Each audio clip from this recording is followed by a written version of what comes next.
হরে কৃষ্ণ কৃষ্ণ কৃষ্ণ হরে হরে, হরে রাম রাম রাম হরে হরে। নমস্কার শ্রোতা বন্ধুরা, অমৃতধারা মোটিভেশন চ্যানেলের আর একটি নতুন ভিডিওতে আপনাদের সকলকে স্বাগত। আশা করি সকলে ভালো আছেন।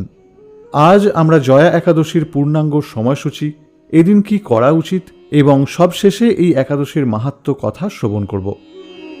হিন্দু পঞ্জিকা অনুসারে প্রতি মাসের কৃষ্ণপক্ষ এবং শুক্লপক্ষের একাদশী তিথিতে ভগবান বিষ্ণুর জন্য উপবাস পালন করা হয়। বছরে মোট 24টি একাদশী থাকে, যার মধ্যে অন্যতম হল জয়া একাদশী। মাঘ মাসের শুক্লপক্ষে যে একাদশী পড়ে তাকে বলা হয় জয়া বা ভৈমী একাদশী। কোথাও কোথাও একে ভীষ্ম একাদশীও বলা হয়। এই একাদশীর উপবাস পালন করলে ভগবান বিষ্ণুর পাশাপাশি দেবী লক্ষ্মীর আশীর্বাদ লাভ হয়। বিশ্বাস করা হয় যে জয়া একাদশীর উপবাস জীবনে সুখ এবং সমৃদ্ধি নিয়ে আসে এবং ভগবান বিষ্ণু সমস্ত দুঃখ দূর করেন। পুরাণ অনুযায়ী জয়া একাদশীর দিনে শ্রী হরির নাম জপ করলে পিশাচজনির ভয় থাকে না। এই বছর অর্থাৎ 2026 সালে একাদশী তিথি 28শে জানুয়ারি বিকেল 4:35 শুরু হয়ে গেছে এবং এই তিথি 29শে জানুয়ারি দুপুর 1:55 শেষ হবে। আর উপবাস ভঙ্গের সময় বা পারণের সময় হল 30শে জানুয়ারি সকাল 7:10 থেকে সকাল 9:15 মধ্যে। উদয়া তিথিকে মাথায় রেখে উপবাসের পুজো করা হয়, তাই জয়া একাদশীর উপবাস 29শে জানুয়ারি অর্থাৎ বৃহস্পতিবার পালিত হবে। এই একাদশী যদি আপনি পালন করেন তাহলে আপনাকে ভগবানের কৃপায় পরিবারের সদস্যদের মঙ্গল হবে।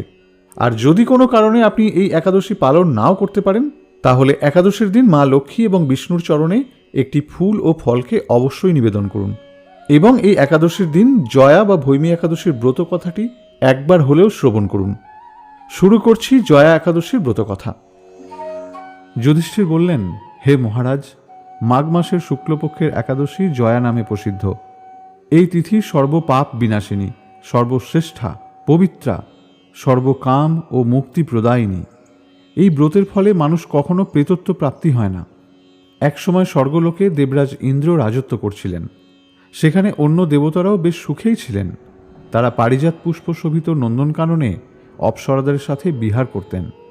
একদিন 50 কোটি অপ্সরাকে নায়ক দেবরাজ ইন্দ্র স্বেচ্ছায় আনন্দ ভরে তাদের নৃত্য করতে বললেন।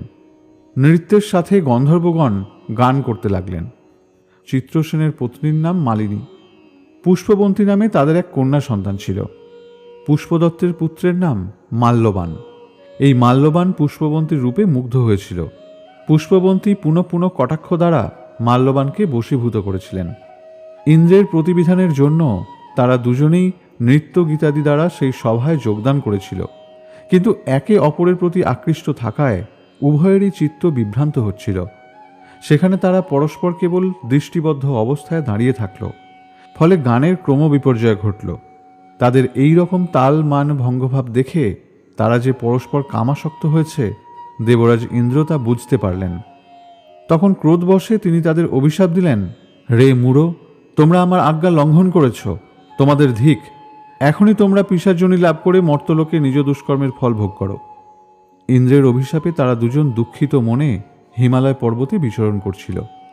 পিশাচত্ব প্রাপ্ত হওয়ায় তারা অত্যন্ত দুঃখ ভোগ করতে লাগল। হিমালয়ের প্রচণ্ড শীতে কাতর হয়ে নিজেদের পূর্ব পরিচয় বিস্মৃত হল। এইভাবে অতি কষ্টে সেখানে দিন যাপন করতে লাগল। একদিন পিশাচ নিজ পত্নী পিশাচীকে বলল, সামান্য মাত্র পাপ করিনি, অথচ নরক যন্ত্রণার মতো পিশাচত্ব প্রাপ্ত হয়েছি। অতএব এখন থেকে আর কখনো পাপ কর্ম করব না। এইভাবে চিন্তা করে তারা সেই পর্বতে নিরুপায় হয়ে বসবাস করতে লাগল। মাল্যবান ও পুষ্পবন্তীর পূর্ব কোনো পুণ্যবশত সেই সময় মাঘী শুক্লপক্ষীয় জয়া একাদশী তিথি উপস্থিত হল। তারা একটি অসত্য বৃক্ষতলে নিরাহারে নির্জলা অবস্থায় দিবানিশি যাপন করল। শীতের প্রকোপে অনিদ্রায় রাত্রি অতিবাহিত হল। পরদিন সূর্যোদয়ের পর দ্বাদশী তিথি উপস্থিত হল। জয়া একাদশীর দিন অনাহারে ও রাত্রি জাগরণে তাদের ভক্তির অনুষ্ঠান পালিত হল। এই ব্রত পালনের ফলে ভগবান বিষ্ণুর কৃপা দ্বারা পিশাচত্ব দূর হল। তারপর তারা স্বর্গে ফিরে গেল। দেবরাজ তাদেরকে দেখে অত্যন্ত আশ্চর্য হলেন। তিনি জিজ্ঞাসা করলেন, কোন পুণ্য ফলে তোমাদের পিশাচত্ব দূর হল? কে তোমাদের মুক্ত করল? মাল্যবান বললেন, হে প্রভু, ভগবান বাসুদেবের কৃপায় জয়া একাদশী ব্রতের পূর্ণ প্রভাবে আমাদের পিশাচত্ব দূর হয়েছে। তাদের কথা শুনে দেবরাজ ইন্দ্র বললেন, হে মাল্যবান, তোমরা এখন থেকে আবার অমৃত পান করো। একাদশী ব্রতে যারা আসক্ত এবং কৃষ্ণভক্তি পরায়ণ, তা আমাদেরও পূজা বলে জানবে। এই দেবলোকে তুমি পুষ্পবন্তীর সাথে সুখে বাস করো। হে মহারাজ, এই জয়াব্রত ব্রহ্ম হত্যাজনিত পাপকেও বিনাশ করে। এই ব্রত পালনে সমস্ত প্রকার দানের ফল লাভ হয়। সকল যজ্ঞ ও তীর্থের পূর্ণ ফল এই একাদশীর প্রভাবে আপনা হতেই লাভ হয়। অবশেষে মহানন্দে অনন্তকাল বৈকুণ্ঠ বাস হয়। এই জয়া একাদশী ব্রত কথা পাঠ ও শ্রবণে অগ্নিষ্টম যজ্ঞের ফল পাওয়া যায়। তাই সকলকে অনুরোধ, এই একাদশী ব্রত জীবনে অন্তত একবার পালন করুন এবং পিশাচজনী প্রাপ্তি থেকে দূরে থাকুন। প্রিয় শ্রোতা বন্ধুরা, আশা করি ভিডিওটি আপনাদের সমৃদ্ধ করেছে। ভিডিওটি ভালো লাগলে একটি লাইক করবেন, পারলে প্রিয়জনদের সাথে শেয়ার করবেন এবং আমাদের পাশে থাকতে চ্যানেলটি অবশ্যই সাবস্ক্রাইব করবেন। ফিরে আসছি নতুন কোনো ভিডিও নিয়ে। ততক্ষণ পর্যন্ত সকলে ভালো থাকবেন, সুস্থ থাকবেন। নমস্কার।